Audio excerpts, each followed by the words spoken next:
Hello বন্ধুরা, ঈশ্বর না থাকার প্রমাণ কি? কিন্তু তার আগে একটা কথা জেনে নাও, যদি ঈশ্বর না থাকে তাহলে শুধু আমরা মানুষ নই, বরং এই মহাবিশ্বের থাকা প্রতিটি উন্নত সভ্যতা এক বিশাল দ্বিধার মধ্যে পড়ে যাবে। এখন কি সেই দ্বিধা, সেটা একটু পরে বলছি। তার আগে একটু আমরা পেছনে ফিরে যাই। আমরা জানি ডাইনোসররা প্রায় 17 কোটি বছর ধরে এই পৃথিবীতে রাজত্ব করেছিল।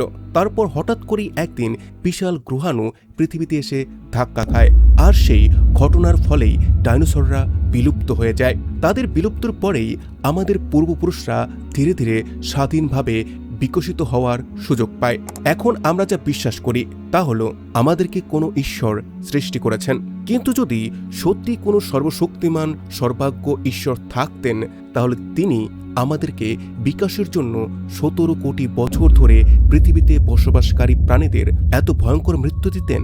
ঈশ্বর চাইলে তো সরাসরি ডাইনোসরদেরকে অদৃশ্য করেও দিতে পারতেন। কারো কিছু জানারও ছিল না। তাছাড়া কোনো ধর্মগ্রন্থ বা ধর্মীয় লিখায় ডাইনোসরদের উল্লেখ পর্যন্ত নেই, তাই কেউ কিছু বুঝতেই পারত না। কিন্তু বাস্তবে কি হলো? একটি গ্রহাণু হঠাৎ করে সম্ভবত সম্পূর্ণ কাকতালীয়ভাবে পৃথিবীতে এসে ধাক্কা মারল, আর সেই দুর্ঘটনাতেই ডাইনোসররা বিনাশ হয়ে গেল। যদি এই ঘটনা সত্যি একটি দুর্ঘটনা বা কাকতালীয় ঘটনা হয়, তাহলে আমাদের অস্তিত্ব কি কাকতালীয় নয়?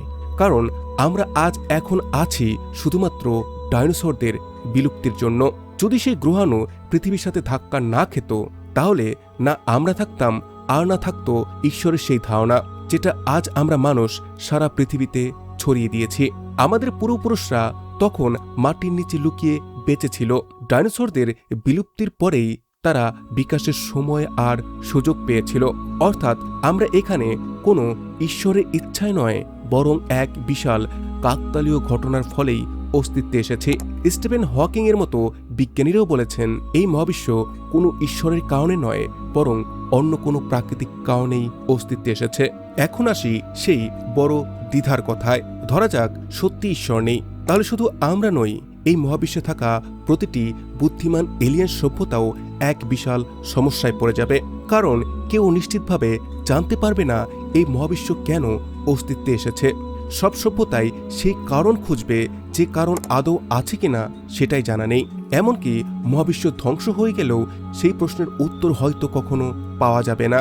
আর যদি বলা হয় মহাবিশ্ব নিজে থেকেই কোনো কারণে সৃষ্টি হয়েছে, তাহলে সেই কারণ কোথায় গেল? সেই কারণের তো আবার কোনো কারণ থাকা উচিত। এইভাবে প্রশ্ন পেছনের দিকে চলতেই থাকবে, কিন্তু কোনো চূড়ান্ত উত্তরে পৌঁছানো যাবে না। এই কারণেই ঈশ্বর না থাকলে আমাদের অস্তিত্ব অর্থহীন মনে হতে শুরু করে, কারণ আমরা জানতে পাই না আমরা কেন আছি, ঈশ্বরই বা কেন আছে।